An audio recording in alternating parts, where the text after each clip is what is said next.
Williams syndrome, also known as Williams-Beuren syndrome, is named after Dr. J.C.P. Williams, who first described it. This is a chromosome disorder in which a small portion of chromosome 7 is deleted, which results in physical and developmental problems. Now, our DNA is this humongous blueprint on how to make a human, and it's usually packaged up nicely into 46 chromosomes. These 46 chromosomes come in 23 pairs, and each pair has one chromosome for each parent.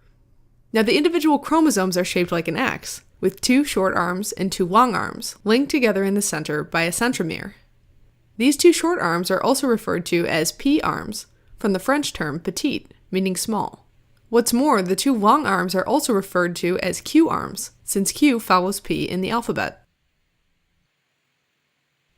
In Williams syndrome, about 26 to 28 genes, including the elastin gene, ELN, on the long arm of chromosome 7, are missing due to a microdeletion. In most cases, this occurs randomly during the formation of sex cells in one of the parents. So a sperm cell or an ovum can potentially carry this microdeletion on the long arm of its chromosome 7 and go on to fuse with another sex cell, forming a new organism that has a microdeletion. Rarely, the cause of Williams syndrome can also be inherited in an autosomal dominant fashion. So when a person with Williams syndrome has children, there's a 50% chance they'll pass down their own microdeletion to their offspring. Now, the precise location of the microdeletion is at band 7q11.23. Just like the directions to an address, 7 stands for chromosome 7, Q refers to the long arm, 11.23 refers to the specific region on the chromosome, and then it gets very specific. Region 1, band 1, subband 2, subband 3. This section of DNA spans about 26 to 28 genes and 1.5 to 1.8 million base pairs. So this is considered a microdeletion, because we're talking about less than 5 million base pairs. Even though this region is pretty small, it codes for some very important genes, one of which is the elastin gene, which is responsible for the production of elastin protein, which allows many tissues in the body to resume their shape after stretching or contracting. So the symptoms of Williams syndrome are linked to connective tissue abnormalities resulting from these missing genes. For example, the loss of the elastin gene leads to a broad forehead, flat nasal bridge, periorbital puffiness, short upturned nose, long medial cleft, full lips, and a wide mouth that in combination give an elfin-like appearance. Other connective tissue abnormalities are the narrowing of major blood vessels, which predisposes to hypertension. When the pulmonary arteries narrow, this causes pulmonary artery stenosis. When the aorta narrows, just above the aortic valve, this causes supravalvular aortic stenosis, and both aortic and pulmonary stenosis can cause heart murmurs and hypertension.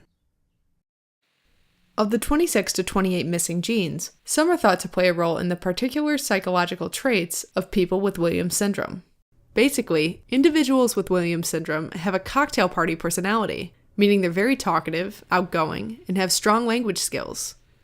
On the flip side, they also experience cognitive impairment, weak visual motor and visual spatial abilities, as well as developmental delay, anxiety, phobias, and obsessive-compulsive traits. Individuals with Williams syndrome also have an increased sensitivity to vitamin D, which plays a role in the intestinal absorption of calcium. So this means more calcium gets absorbed into the blood, and individuals have symptoms of hypercalcemia, like irritability, loss of appetite, and vomiting. The extra calcium is eventually excreted into the urine, where it can deposit and form kidney stones. Now, the diagnosis of Williams syndrome can be suspected by the clinical features, especially the elfin-like appearance, and by the very talkative and outgoing personality. Diagnosis can be confirmed with microarray analysis, which is a test that can detect small deletions or amplifications of genetic material. An individual's DNA sample and a control sample are marked with different fluorescent colors and compared on a microchip containing many probes that bind to specific regions of the DNA. Another test that can be done is the fluorescence in situ hybridization, or FISH. This involves a fluorescently labeled probe made of DNA that's complementary to the 7q elastin gene region. In a normal cell, the probes can bind to both chromosome 7q elastin gene regions, so you would expect to see two bright spots in the microscope under fluorescent lighting. If a 7p elastin gene region deletion is present, though, one of those 7p regions is missing, so you'll only see a single bright spot. Now, because Williams syndrome is caused by a genetic microdeletion, there's no known cure. So management focuses on treating congenital heart defects through surgical repair, hypertension with antihypertensive medication, and a vitamin D and calcium-restricted diet to lower the calcium levels in the blood. Additional treatment involves physical, language, and occupational therapy in order to maximize their development, personal growth, and independence.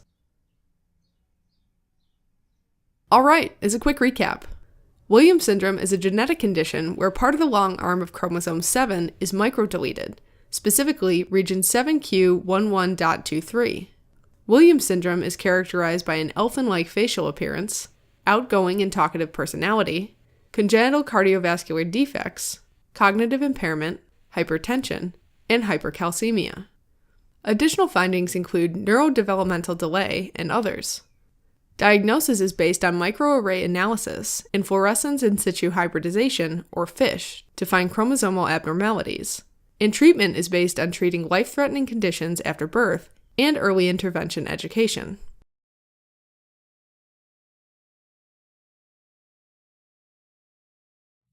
Helping current and future clinicians focus, learn, retain, and thrive. Learn more